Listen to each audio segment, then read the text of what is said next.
Hello and welcome to Glimmer of Genius, episode 28. This is a podcast all about Magic the Gathering. If you're new to the show, check us out on Facebook at Glimmer of Genius, bringing you all the latest from MTG news, deck ideas, tournament reports, and even some MTG finance. We are Glimmer of Genius. On the show today, Simon cannot be with us, but I am here with Grant.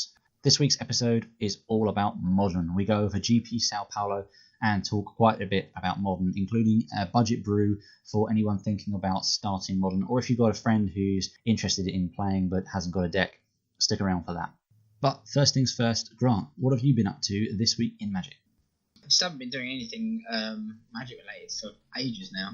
Was meant to run Standards last Tuesday, and it was also when the football was on. Because someone was on holiday, I was like, I need to turn up because then if there are four people, like I can't just not be there. Right. But I was the only person that turned up. So okay, cool, I'll go home then. So and then I did a pre-release. That was it. How was your pre-release? I mean, it was okay. The only thing I opened that was like good was Crucible of Worlds. So that's just money, actual cards, like nothing really special. How much is Crucible of Worlds now? It's about $20, I think. Oh wow. Down from about 60. From 60? I thought it was expensive. I didn't realize it was $60. I remember distinctly for when I first started playing Restore Balance, one of the versions had a one-off Crucible of Worlds, and I wanted one, and the cheapest on eBay was about 55 quid. Yeah. And I got a severely damaged one, like just playable kind of thing, for like 25, 30 quid, which I was pleased with. So yeah. Wow.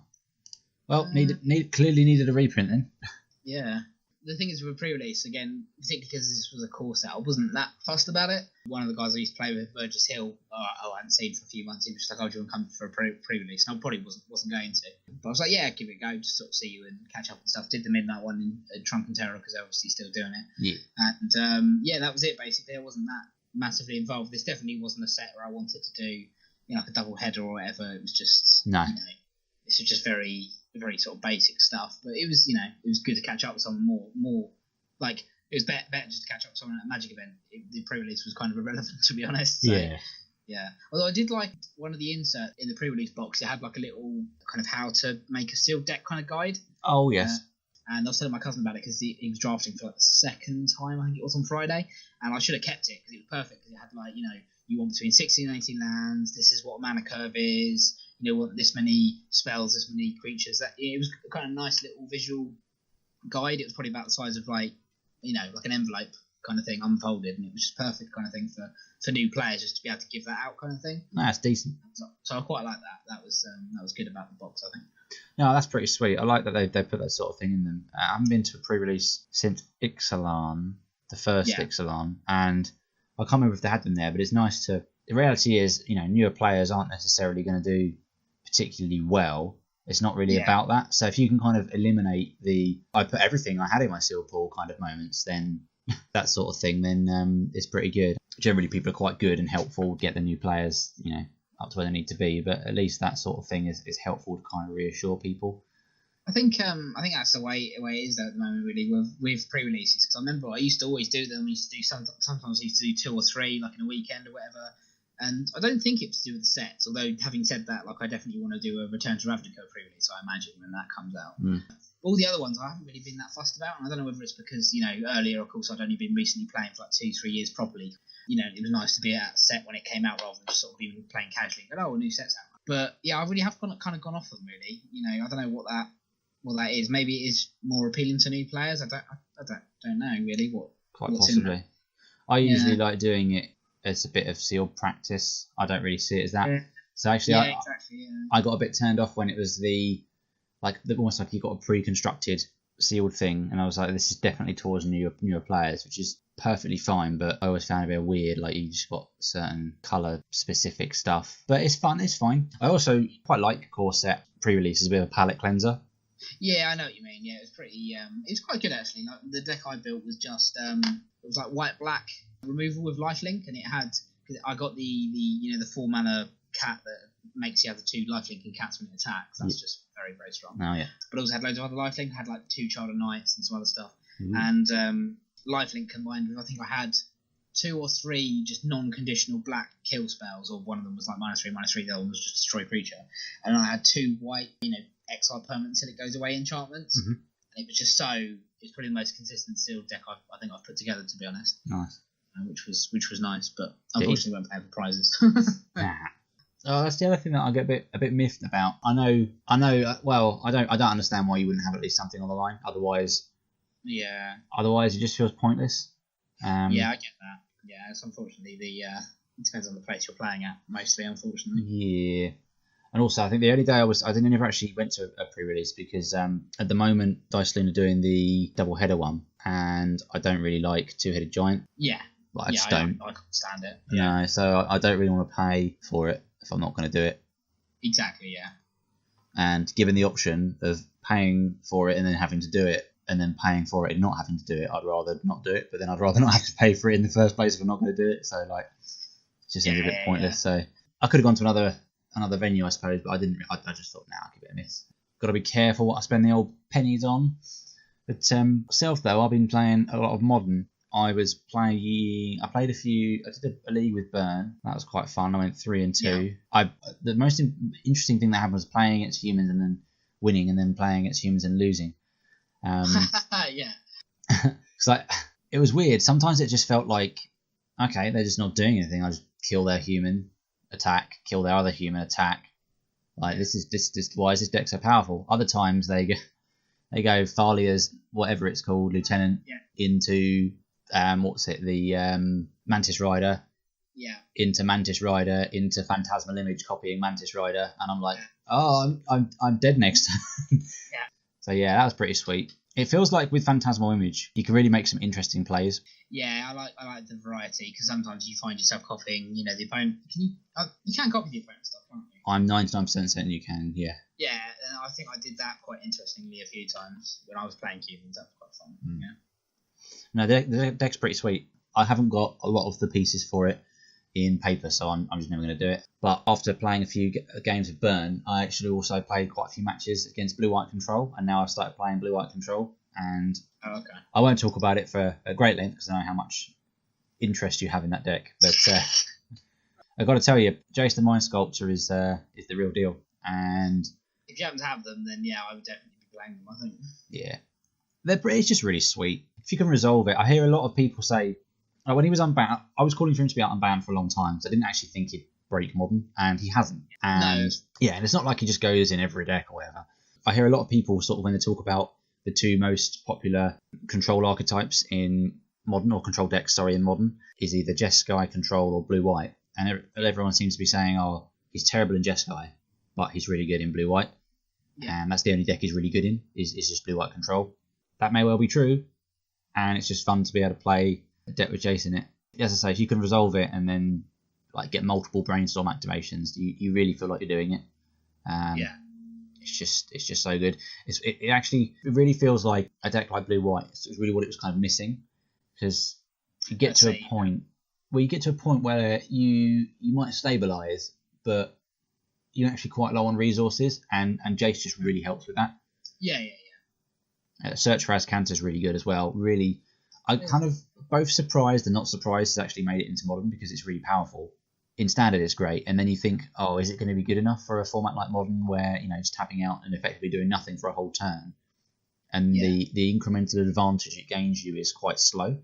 But again, actually, it's really great in the Blue-White deck, because you just filter your draws, and even in the Jeskai Control, you're just going to be filtering what you're getting. So if you can take that turn off to get it down, or even just playing it late in the game, it's going to help you to get an advantage. And when it flips into the land, it's just insane.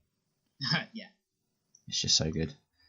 So yeah, I've been really really enjoying that, and I had a chat with Aaron, because Aaron was talking about Blue-White Control as well, saying he quite likes the deck at the moment, and he was talking to me about Terminus. So I don't know if you've seen, but a lot of the lists run quite a lot of Terminus in the main deck. Sure.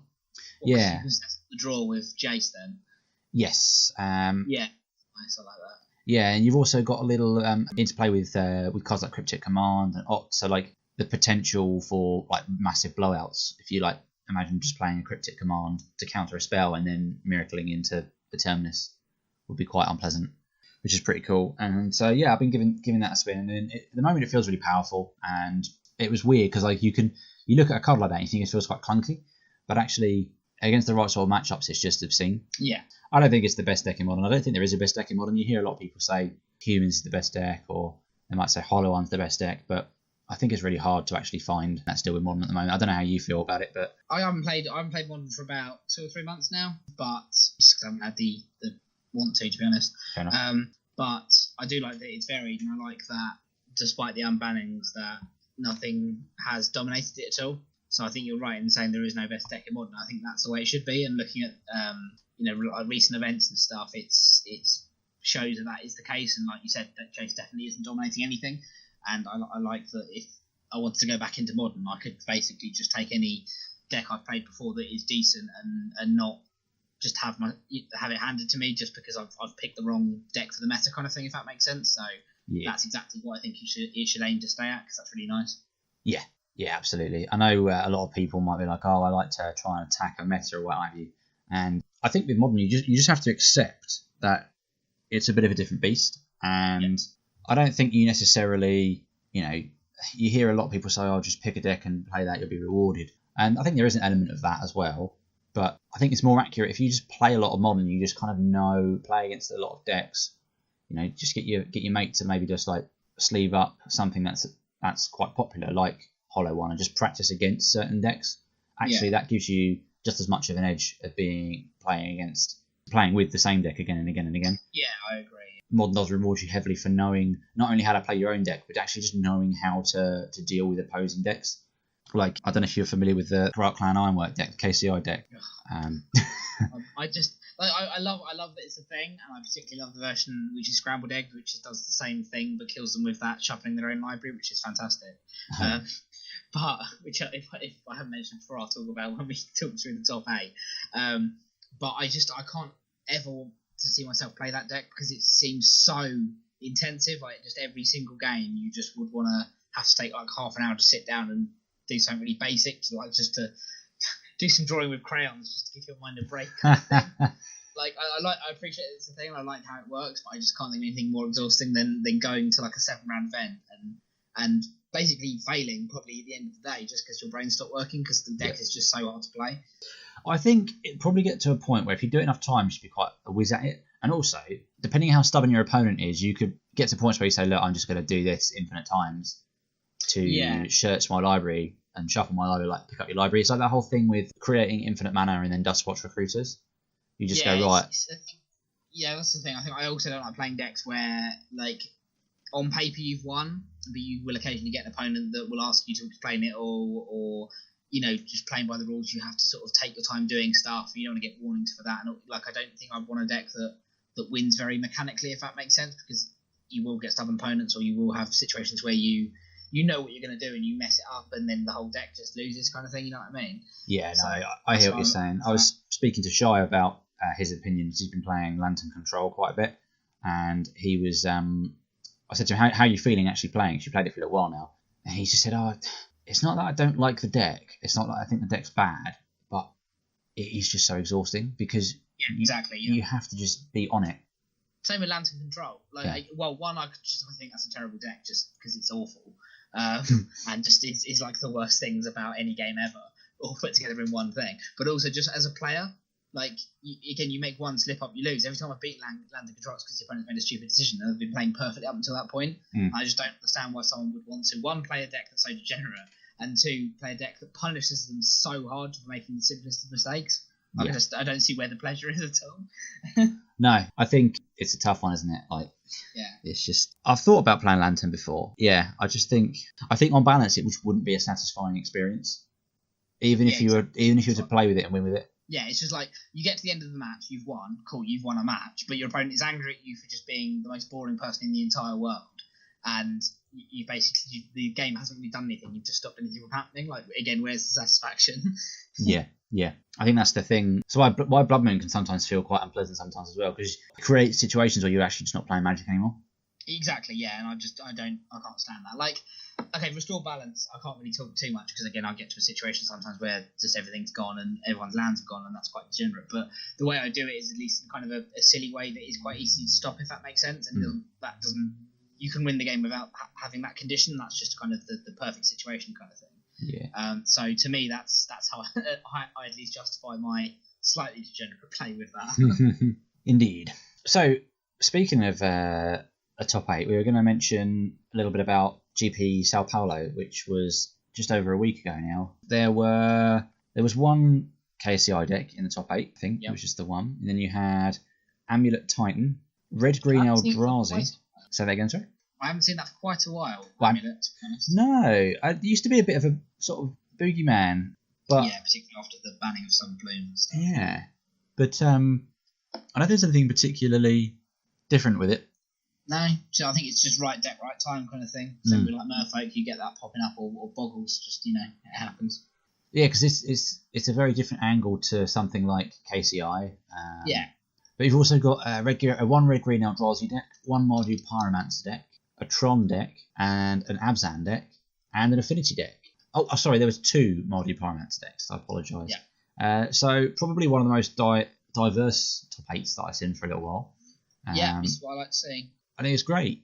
As I say, the Amulet Titan deck's not anything particularly special. Winning with Primeval Titans, abusing the Amulet of Vigor to really make your lands work for you. Crackline Ironworks.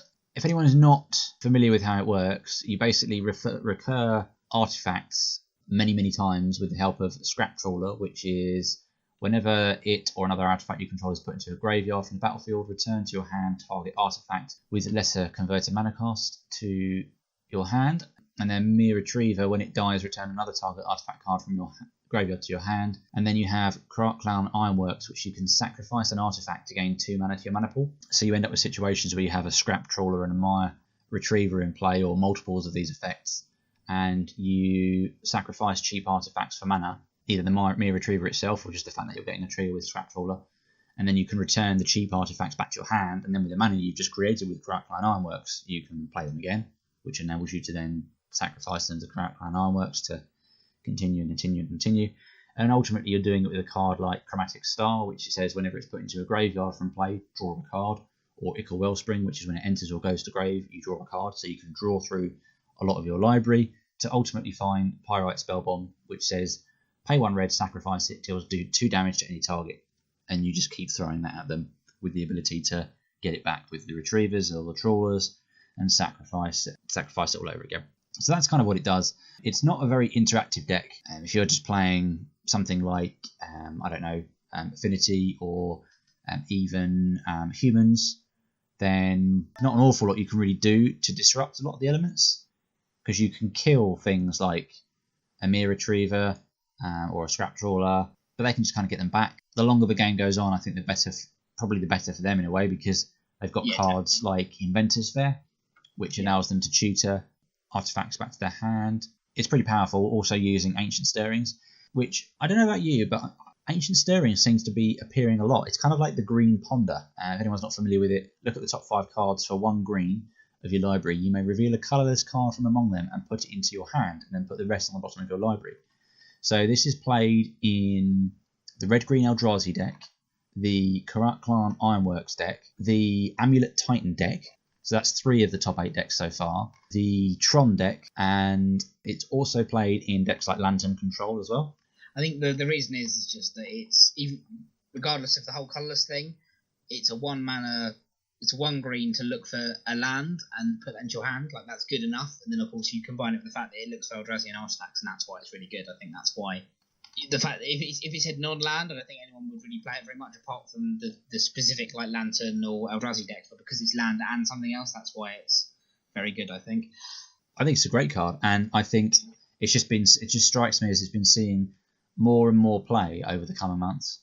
Yeah, I'm glad they got reprinted in M25 because it needed a reprint. Yeah, absolutely. It's a clever little reprint. Maybe they saw something happening, or they thought it would just continue to see play, or maybe the price of it was just a bit much.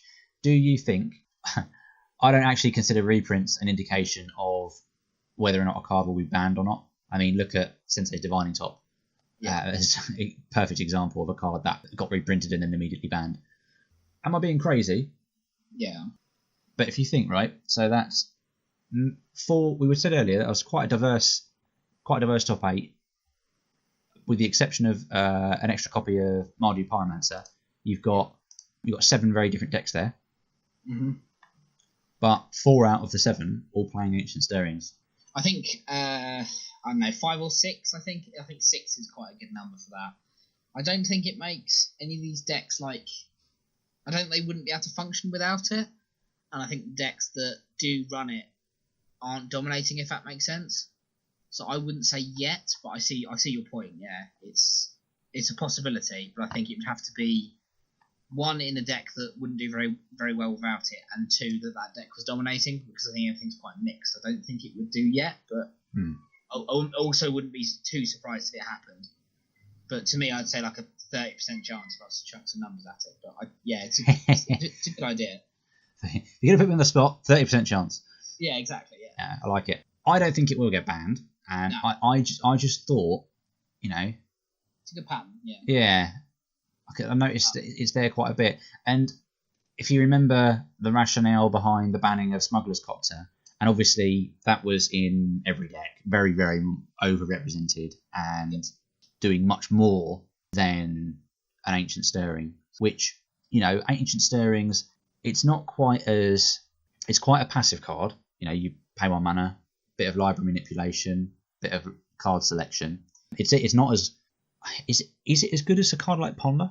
I think it's, to me, the fairer comparison. Obviously, Smuggler's Copter is a fair one in terms of it was in everything. I think the fairer comparison is to a Tune with Ether.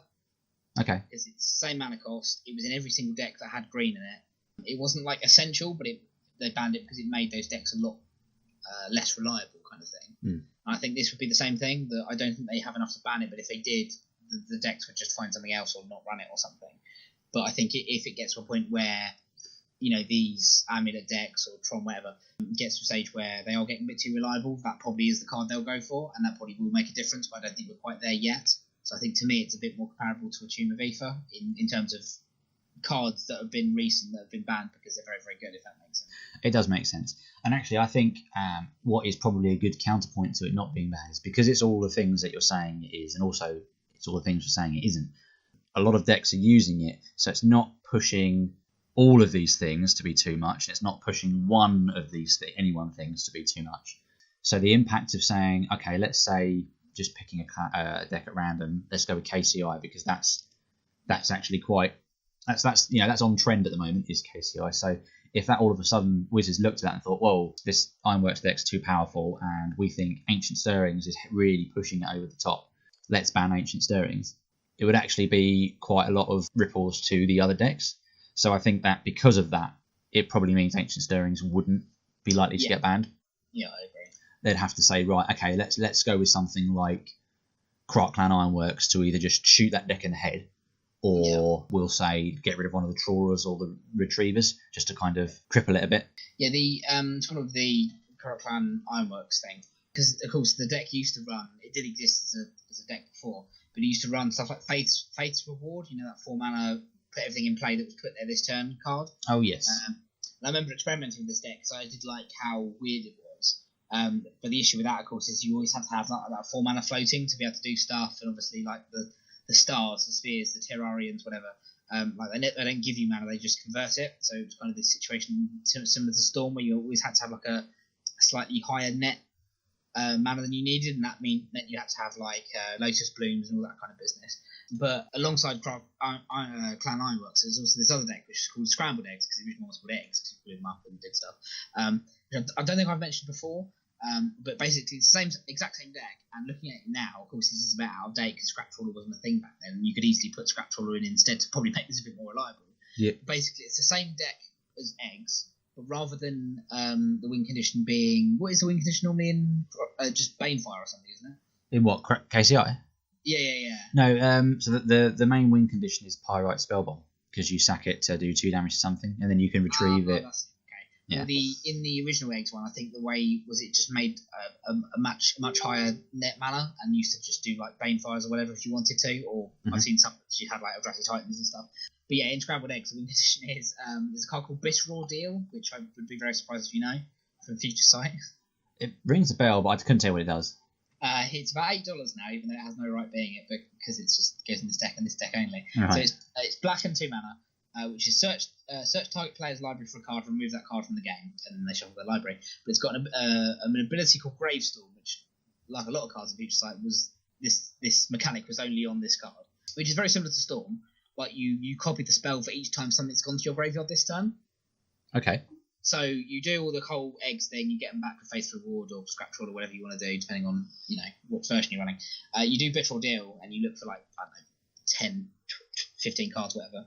Which of course is quite fun because you get to basically just take apart someone's deck, particularly if it's like a combo deck. Yeah. But then you put in a card called an artifact called Psychogenic Probe, which again I'd be very surprised if you know. Definitely haven't heard of that one. It's a 2-mana artifact, which is a rare from Mirrodin, which is whenever a spell or ability causes a player to shuffle his or her library, it does 2 damage to them. So you do some exploding, you do this, 5-ish, if they're playing Death Shadow, you probably only have to do it about 5 times, but you do it like 10 times. You put Psychogenic Probe into play, then you do Bitter Ordeal. You go, look, okay, I've blown out some eggs like 10 times. I'll remove 10 cards, doesn't really matter. You're going to have to shuffle your library 10 times. You take 20 damage and you die. So this deck kills the opponent by making them shuffle the library. So Stop hitting yourself. This is the kind of deck I want to play. So looking at the KCI deck, like it's good. It's like a functional deck. It's a lot better because of Scrap Crawler. But every time I see it, I always just think I could be running the version that makes the opponent kill themselves by shuffling the library by doing the same thing, but just with 4 probes and 4 Bitter Ordeals. So that's my opinion of it. Anyway. Okay, what else was in there that's worth talking about? I'll send that in case you want to link it in the. Yeah, no, do because it's funny. So Red Green Eldrazi seems familiar. I think it was vaguely a thing for a while. Maybe it was in Standard. I'm not sure. Red Green Eldrazi. Yeah, am I being? It was definitely a thing when Eldrazi came out first in Standard. I do not remember seeing this deck, and I think the reason why we didn't see this deck is because when Eldrazi was a thing in Modern, we didn't have Bloodbraid Elf until recently, and I like Boreal Druid really threw me, and it really makes sense because of course it's the only 1-mana daughter that taps for 1 colourless. I think. Does it actually produce wastes though? It produces 1 colourless mana, which, given it's a snow permanent, can be either colourless or snow. I'll just look up the Oracle text now, but it produces colourless, so it can't be any other kind of mana apart from snow. I don't think. Yeah, adds colourless. Yeah. Okay, so not the Eldrazi mana. Yeah, no, it does. Yeah, that is the same thing now. Remember, the generic numbers are only costs. You can't produce that mana anymore. Okay. If it's not got a colour, it is Eldrazi mana. So there isn't anything that produces generic mana. It will always produce. A bit like how Corrupt Ironworks produces. Eldrazi mana. Yeah, it's impossible to make colourless mana now. It has to be. Well, that is the same thing, but you know what I mean. With you. But yeah, so what I liked about this one was that you can Bloodbraid Elf into Mastery Shape of Boreal Druid, Noble Hierarch, Eldrazi Obligator, Scavenging Ooze, and then the only ones you can't go into are Thought-Knot Seer and Reality Smasher. Yep. And you can also Bloodbraid Elf into Ancient Stirrings, which obviously we're talking about, Lightning Bolt, or Dismembers as well. Yep. So I kind of like the Eldrazi decks. I miss playing with Thought-Knot Seer and Mastery Shaper in Standard. Yeah. And I kind of don't like Eldrazi decks being a bit too degenerate with the whole Tron Land thing. And I think this, although Bloodbraid Elf obviously is a bit questionable by some people, I do like how this uses Bloodbraid Elf not to go into like Liliana and it gets a bit degenerate, just to go into just like value, like Mastery Shapers and stuff. That's just, I really like that. Yeah. So I think it's a really sweet deck. The only thing I don't like is the Grove of the Burn Willows, but I get it because they're obviously in there to make the wastes. But there's a really low basic land count anyway. It's like 1 mountain, 2 forests. Just run more basics. Because I'm looking at this, and the only thing I don't have a playset of Bloodbraid Elves. I don't think I have a playset of Ancient Stirrings, but in terms of decks I could get into in Modern, this would actually be really cheap for me. Because again, I just disregard the whole Grove of the Burn Willows thing. I've already got the Temple, already got the Cavern of Souls, whatever. This could be a really easy one for me to try, because this seems quite fun. Like just going into value with Mastery Shapers and Elves and stuff. It looks quite fun to play with. Yeah. It's kind of like a weird Jund deck in a sense, isn't it? Yeah, and I like that. I just like, there's nothing, you look at Craftline Ironworks, it's got its own thing. You look at Amulet Titan again. If you haven't come across these decks before as like a new player, like it's would be very confusing, and you just go, oh, okay, I guess I just lose kind of thing. But this just seems to be just value kind of thing. Nothing really too sneaky about it, and I kind of like that, to be honest. Definitely, I think if you want to check it out, I will post it in the description, in the show notes as well. But yeah, it's got some nice plays. I mean, you've still got the ability to kind of do the Eldrazi powering out sort of stuff. So like Noble Hierarch into Eldrazi Temple. That's turn 2 Thought-Knot Seer, or just double Temple for Yeah, I turn miss 2 doing that Thought-Knot with the Seer. temples, to be honest, and I think it needed something on Bloodbraid Elf. Seems to be the very unlikely help for this, so that's a bit strange. But it's like it's quite cool though, because I mean, you've got a bit of variety that's not the only thing you can do. So that you can do that, and it's pretty sweet. Yeah, the whole Cascade thing and Ancient Stirrings, you've actually got quite a decent amount of card advantage and card selection. Matter Exactly. Reshaper. You look at the decks above and you go, oh, they'll sideboard in whatever and it will stop this going off. Or, you put in a Stony Silence and what does Clan Ironworks do? That kind of thing. But with this, even if they go like, oh, I'll remove all the Bloodbraid Elves from your deck with something, you just go, okay, fine, I'll just chuck a Reality Smasher or a Thought-Knot Seer at you, or bolt stuff to death. This, like you said, it just seems a lot more robust and a lot less one tricky than the rest. Yeah. From a blue-white control perspective, like playing that deck for a little while, this has quite a lot of different angles. Like, I've got to be prepared for a turn 2 Thought-Knot Seer, or turn 3 Reality Smasher, or Bloodbraid Elf, and all of these things are basically card advantage of some way. Like if a Reality Smasher actually resolves, I've got to spend cards to get rid of it more than I want. Thought-Knot Seer is going to tag something on the way in, and Bloodbraid Elf, even if you counter it, it's going to cascade. There's so many nice little extra things. Matter Reshaper is a pain in the arse as well. No, it's a really sweet little deck. I like it. And Mardo Pyromancer is doing quite well at the moment as well. Obviously, had two in this top 8.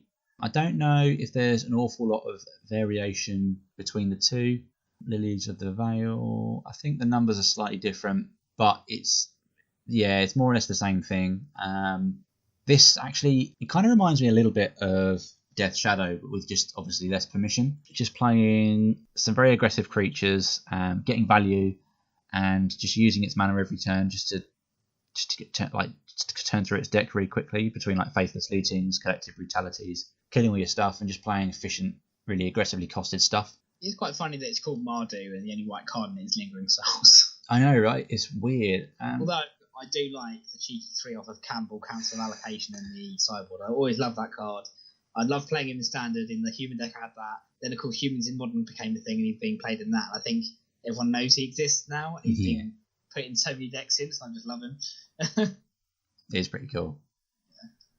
When I first saw him, I was a bit like, what the hell? But he's the real deal. And as you say, Lingering Souls. It's funny that card is so good that they'll happily almost kind of butcher their mana base just to be able to play Lingering Souls. Because you could totally just not play that card, and you could probably find some equally useful black or red card with flashback or some bonus to being in the graveyard, and not play Lingering Souls, and make your mana so much better, make your Blood Moon so much better.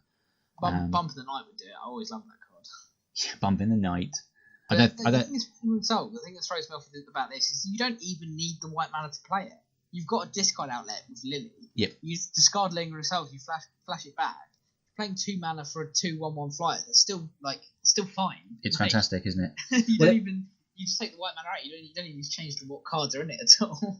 Exactly. It makes your Faithless Lootings so good, because I think Faithless Looting is really what kind of pushes the deck. Because obviously you look at Bedlam Reveler. It's never cast for its mana cost. It's always going to have the instant sorceries in the bin. It's just so good. It just draws this deck. Actually, playtesting with it. It just draws so many cards. Yeah, exactly. So yeah, it's really good, really solid. It's quite difficult to play because you sort of deal with the threat, but you've got the like you say, the flashback elements, which actually make it quite resilient. So yeah, nice little deck. And then you've got Tron. Nothing too new with Tron really. Tron lands, Ancient Stirrings, things to play with all your Tron lands. Big stuff. Khan Liberated as a 4-of. That's quite aggressive. Oof. Tron not expensive enough. No. But yeah, it's doing its thing. Still proves to be a very powerful deck. And then we've got Abzan Traverse. Sure. So Delirium and Tarmogoyf style stuff. So it's playing 4 Mishra's Baubles to help with both of those things. Delirium with Grimflayer and Traverse the Evenwold. Almost like the Abzan answer to Ancient Stirrings is Traverse the Evenwold. Yeah. It's doing a very similar thing. So almost had an additional copy of Ancient Stirrings in this top 8 with that, I'm going to say. And then we have Affinity as well, which is very, very stock. I mean, the only thing that's really changed with this Affinity, with Affinity in general, is the inclusion of Khan Scion of Urza. Yeah. For obvious reasons, it likes playing with artifacts. So yeah, this version happens to be playing islands rather than mountains. I mean, there's not really much more I can say. Running Damping Sphere in the sideboard, that's interesting. Yeah. I think it's going to get played at some point, but it's I didn't really think about how good a fit it was in... Well, it's an artifact. Exactly, and it's only 2 mana. Yeah. It's nice. I think why it kind of gets the nod over other sideboard answers is it's good against Storm and it's good against Tron. Yeah. Which is quite cool. I don't always like bringing in... Because people always said to me, why don't you just bring in against like Storm and Aether Sworn Canonist? And I was like, I don't really want an answer that's also an artifact, so that they can kill it with all of their artifact hate, which they're definitely sideboarding in game 2. Yeah. But I think just because Damping Sphere does those two things and probably is useful in other decks as well. So this even has applications against KCI. They're gonna lose mana for what they're having to do. Yeah, it's nice. So yeah, it's interesting. But there's nothing really special about it. Not playing main deck Etched Champions, which you normally see at least 1 or 2 in. But yeah, Affinity still a deck, still going to be a thing that people are going to have to be prepared for. It hasn't gone anywhere. So yeah, that was the top 8. But yeah, nice to see Modern in, I think, what we both feel like is a relatively good space. Yeah, I agree. Yeah, it's nice. So what's this brew you've got? This budget brew. Okay, so I've always had about 2 or 3 kind of stock decks on Tapped Out saved for, if someone was like, I need to get into Modern, like, can you recommend anything? And I found a few budget decks that were quite fun, and obviously some of these need a bit of updating, and I'll go through cards that come to mind straight away when I talk about this deck, because I haven't looked at it for about a year or so. But my cousin's looking to get back into, well, not get back into, is getting into Magic as a big, but we're trying to look about getting into a format sort of like Modern, something new. He doesn't have to keep buying new cards. And I said to him, I've got loads of different budget decks to kind of work out, what you like playing, and I'll link you some stuff, because most of them are kind of red or green generally. Obviously, blue's a bit difficult, white can be a bit expensive, and not so much black. But and generally speaking, of course, they're monocoloured. Well, this one's mono green, basically. I'll say now, it can obviously include because it goes with Devotion. It can obviously include the 4 mana Gigantosaur, whatever it's called. If you like, but 4's probably a bit steep. But definitely include the Still Leaf Champion. Is it the three green one from the last set that wasn't Aether Revolt? Yeah, from Dominaria. Still Leaf Champion, isn't it? Oh, sorry, I'm thinking. I always get that confused with the Artifacty one from the other set. Yeah, Dominaria, Still Live Champion, I think it is. Okay, yeah. 5/4, whatever. So he can go in. But basically, like I said, it runs around Devotion because it uses the card Aspect of the Hydra, which you remember from Born of the Gods. Yep. So 1 green mana instant, type creature gets +X, where X is your devotion to green. So obviously you run creatures that only have green in the mana cost. There are no colourless generic mana things in any of these creatures apart from 1. So it runs Avatar the Resolute, if you remember from Dragons. Double green, 3/2 reach trample. It enters with a 1/1 counter for each other creature with 1/1 counter on it. Oh, so yes. To play with that, it runs Experiment 1, which obviously evolves, so it has 1/1 counter on it. It also runs Scavenging Ooze, which obviously potentially can have 1/1 counters on it, and also runs Strangleroot Geist, which is the 2 green mana 2/1 haste with Undying. Yes. Extension, yeah. So obviously, lots of green mana costs. It also runs Dryad Militant because it puts instant sorceries into exile rather than the graveyard, which just messes around with deck's main deck, but you obviously put it sideboard if you prefer. It also runs Dungrove Elder, which is what I used to run in my Treefolk deck, which is the 3 mana XX equals the number of forests, but it also has hexproof. Just generally, it's a pain to deal with, so that's quite fun if you're doing just forests. It runs Garrett Companion, which is the double green 3/2 trample. Nice. And Leatherback Baloth, which is the triple green. Yep.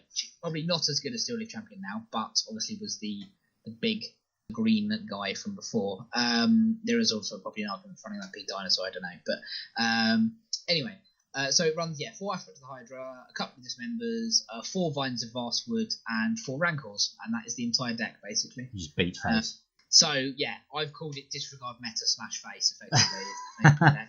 No card in it, apart from maybe some of the sideboard options, is more than $4 last time I checked. Cool. Dungar Available's $4 for Scavenging Ooze is under $4. Yeah, so nothing's over $4. So if you want to go super cheap with the sideboard, you can easily build this deck for under $50, I would say. But yeah, just simple stuff, big stuff that is going to have trample or something, either by itself or Rancor. You'll get to a situation where you'll have 2 or 3 things in the field. You'll attack with them. They'll go block these, maybe in a favourable way. It doesn't really matter. Your Aspect of the Hydra one, it'll get like +8, +8, and they'll just die basically. So yeah, it's a pretty simple deck, but it's a nice cheap deck, and it lets people get used to what they want to play in Modern. And I've said to my cousin that if you want to build a cheap deck, I would say build this one, because it's got simplicity, but also some little bits of things you can customize with Vines of Vastwood, or fun little sideboard options. Like I said, that Dryad Militant screwing over Flashback and other kind of decks mainboard is quite fun. So yeah, nice and simple. I like it. Putting Rancors on stuff and just going to town that's just fun. Like, yeah, people are gonna love that. Adds to vote. I mean, again, what you go? Okay, so you go like turn 1, experiment 1. You go like turn 2, either something else that's 1 mana or a Rancor, or you just play a Garrett's Companion or something. Turn 3, you could put another Rancor on something, or play something else, or Vines of Vastwood, and then So okay, let's say that. So you go experiment 1 turn 1. You then go Garrett's Companion turn 2. Experiment 1 obviously evolves. You go turn 3. What could you do? You could go like a Rancor or a Vines of Vastwood to protect it, or you could go Vines of Vastwood kicked an Aspect of the Hydra, and you're doing, I don't know, like about 10 or 12 damage or something. Yeah, just again, you can get lucky with your curve and just do silly damage very, very quickly. And I think in a meta where Death Shadow is the thing, and they go like, oh yeah, I'll take 8 damage, and you can just go, yeah, take an extra 6. Like, I think that's quite dangerous. Yeah. Particularly if no one knows what this deck is, which again, speaking as someone that got into Modern while playing a Knights tribal deck, which no one had ever come across before, you do have quite a lot of an advantage by playing a deck that no one knows what you're doing. So yeah, good fun. Well, exactly. People look at you play a creature on turn 2, and they go, okay, that's fine, I can deal with that. And then all of a sudden, like, yeah, you enchant it up, or Vines of Arswood, and they're like, oh, okay. Yeah, exactly. I'm gonna die next turn. I see. Yeah, again, it's just great because they can go like, oh, I'll take this amount of damage, or leave, I'll have 6 or 7 life, I can kill you next turn, kind of thing. You just go 1 mana spell plus, they don't. No, everyone can see a 1 mana +4/+4 or +3/+3 spell, but because all those pump spells are in Infect, everyone knows what they are. But you look at Aspect of the Hydra, which isn't on any deck, they just don't see the +6 or +7 coming. No, I think it would be really nice just for new players to bring people down a level with that. Yeah, definitely. Oh, you could even put in like 1 or 2 copies of the Become Immense one as well, just for sort of finishing people off, sort of thing. They killed a few of your things. You don't need stuff in your graveyard. Just delve it away, kill them. Yeah, that's sweet. I reckon. I know I would have enjoyed that if that was the first deck that was given to me for Modern. I'd have been like, sweet. Yeah. That's all for now from us. Thank you very much for listening. We can be found at Facebook at Glimmer of Genius, as well as our podcast website, glimmerofgenius.podbean.com. Also, if you're interested in even more Magic the Gathering content, check out my YouTube channel, Vincent Games. But in the meantime, thanks very much for listening, and stay tuned for more. Bye, John. Bye.